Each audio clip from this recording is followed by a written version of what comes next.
So ever since I started listening to you and I started meditating and paying attention to how things feel, slowing down, taking stock before I took action, my life has changed a lot and things are going incredibly well.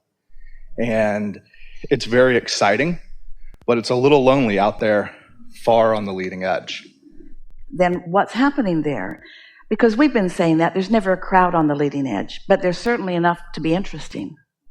What's happening here is you've found a way to consistently stay in alignment, but you don't trust others. So now that you know that they're not necessary to your alignment, you can let more of them in now that you know you're stable.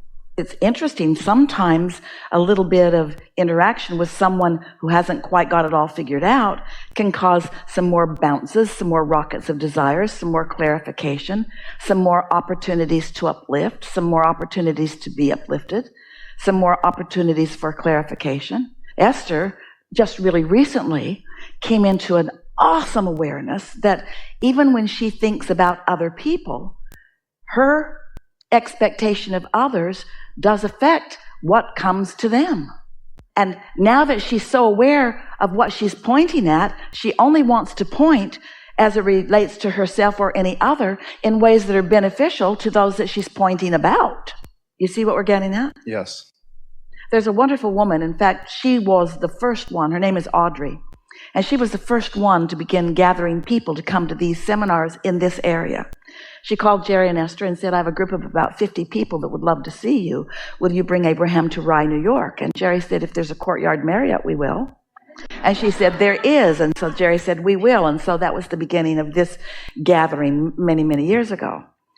She is a wonderful counselor. She has many credentials behind her name. And one of the things that she often did, there was a process at the time that we were calling scripting, where you just write a scenario the way you want it to be. I do this, and it's worked incredibly well. So Audrey began doing this scripting where she just wrote a story about herself or about someone she cared about or about one of her clients, where she just told the story the way she wanted it to be. And amazing things began to happen in their experiences.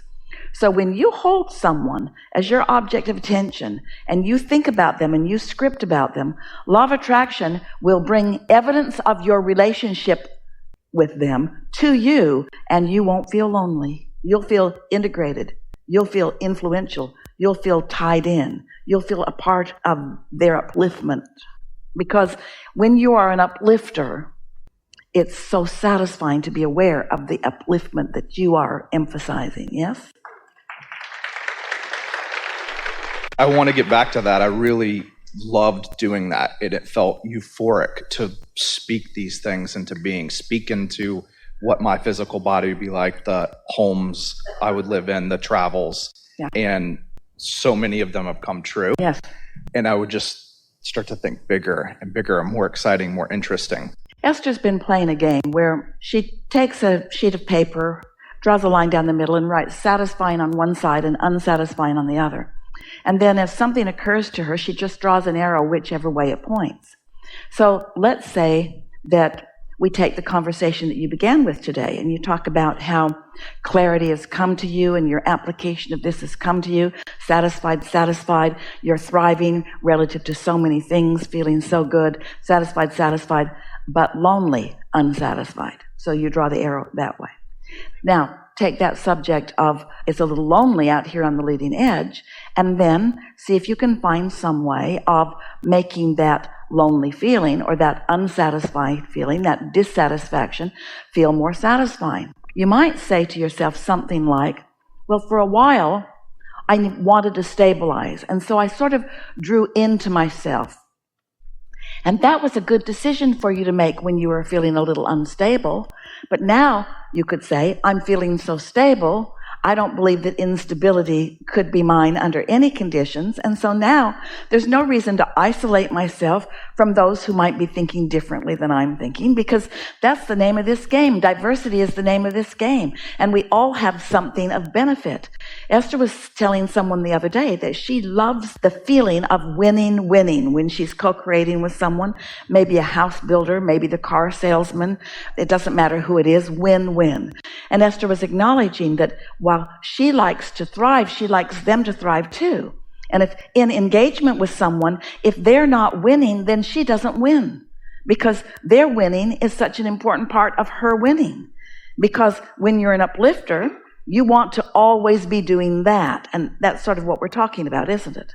So while it might have been prudent to withdraw your attention while you stabilized and showed yourself how easy it is for you to thrive, now you've got a different priority, in that now that lonely feeling is maybe pointing you toward the fact that you're wanting to help some others to thrive too. So what we're getting at is this vortex that we talk about, this vibrational reality that you've created.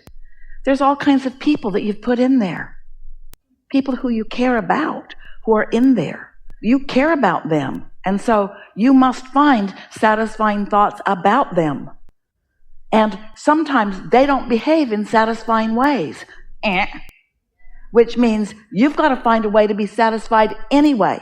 You can't rely on them to behave in satisfying ways. And that's what makes you sort of want to throw some people out of your experience altogether, because you care about them and they misbehave, and then you feel bad and you think you have no control. But you do. You have control. You can be satisfied about them even when they're misbehaving. You can be satisfied because they're still in the early stages. You can be satisfied because they're still in step one. You can be satisfied because they're filling their vortex with all kinds of wonderful things. You can be satisfied because you know how it works. You can be satisfied because you once were there a little bit. You can be satisfied because you found your way out of it. You can be satisfied because they can too. You can be satisfied because they're really not any of your business except that you care about them. You see what we're getting at? You can bring yourself into satisfaction. And when you do, it's so not lonely, because then you have access to everything. Sometimes people will come and they will learn about what we're teaching, and they'll get really good at applying it. And then they will say something like, but those people at work are so negative. And that's when we really like to begin having some fun with them. Because if you need anybody to be different, Esther will say to people all the time, if it was just different, it would be perfect. The sales girl brought her something to try on, and Esther handed it back, and she said, how did you like it? And Esther said, if it was just different, it would have been perfect. There's room for improvement everywhere. That's what this universe is about, and it certainly is what you are about. More. So when I'm trying to think about how to spend my time for next week, for example, I could go to Bali, I could go to Tuscany, I could work on a work project in Tennessee, I could meet interesting people in New York City, go to dinner parties and talk about business ideas. There's a lot of choices there. And sometimes I get worried that if I'm spending too much time in New York City at the business meetings and at the cocktail dinners in that mode, that I'll forget about this kind of more peaceful side. And if I go do the peaceful side of Tuscany and Bali, I am in the pool or watching the vineyards or something, and I feel like I'm going to forget about the rest of the world and society and the social things. So I kind of swing backwards and forwards. But here's the thing. As you're evaluating that, it sounded a little human. And it's all right, because there's satisfying factors in all of that. But if you will just remember that you've created a vortex, and your inner being knows your innermost desires. Your inner being knows what you care most about. Your vortex has been pre-prioritized for you.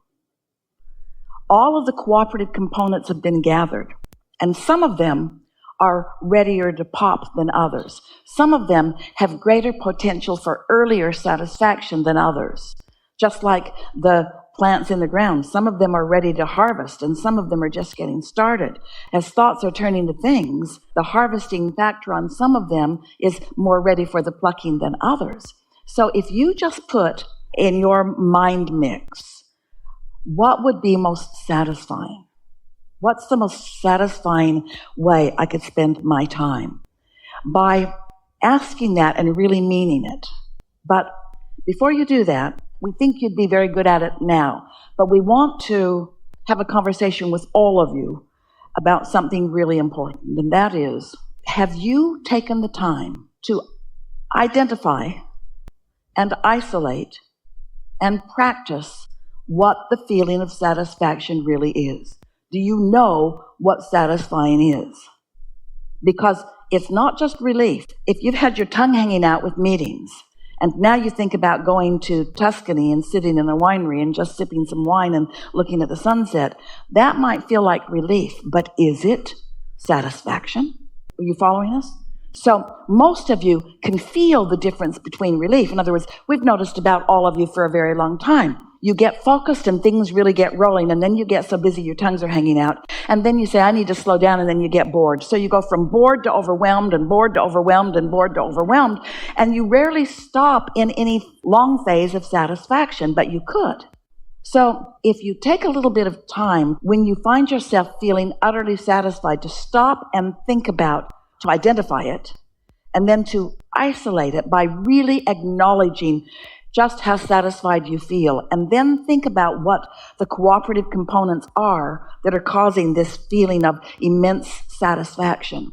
Once you do that, then all you have to do is ask yourself, what would be more satisfying? Of course, when you're under the influence of your inner being, those thoughts are just naturally occurring to you, but you override them for bogus human reasons.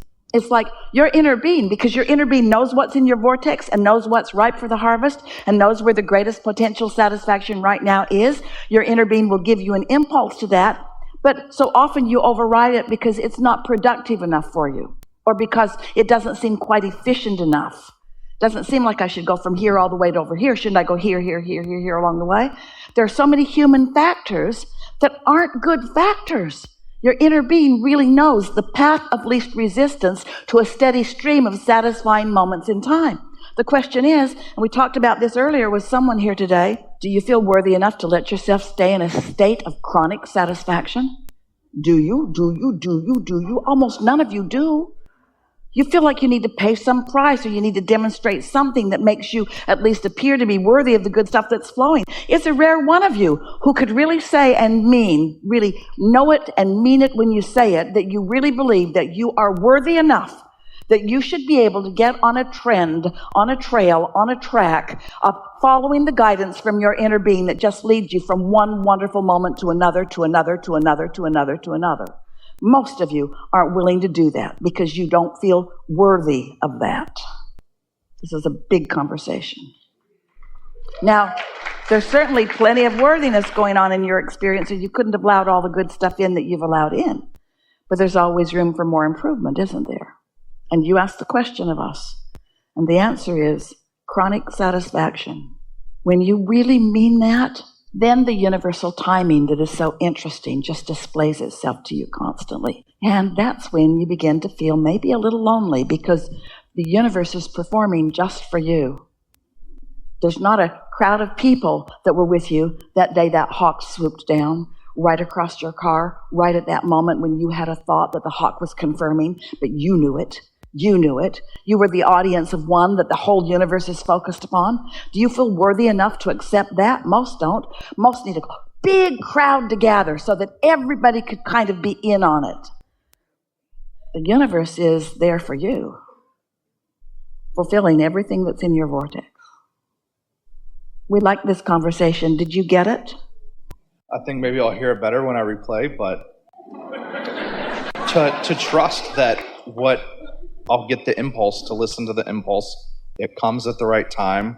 The universe delivers at the right time, and to listen and to follow. Stop thinking so much. And isn't it logical that when you get good at that it's just impulse follow, bam, impulse follow, bam, impulse follow, bam.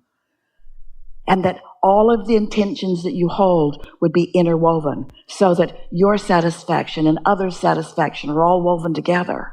You begin to realize that the universe is yielding to you and is playing to this audience of one in this moment. And you don't have to factor everything else in, but everything else is being factored in.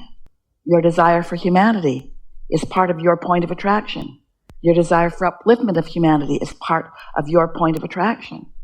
The demonstration of your success in all the ways. We've said for a long time that the greatest demonstration of success that you could ever offer is your joy, is your satisfaction, you say. Yeah, it's way fun, isn't it? Very fun. Enough? Enough. Really good.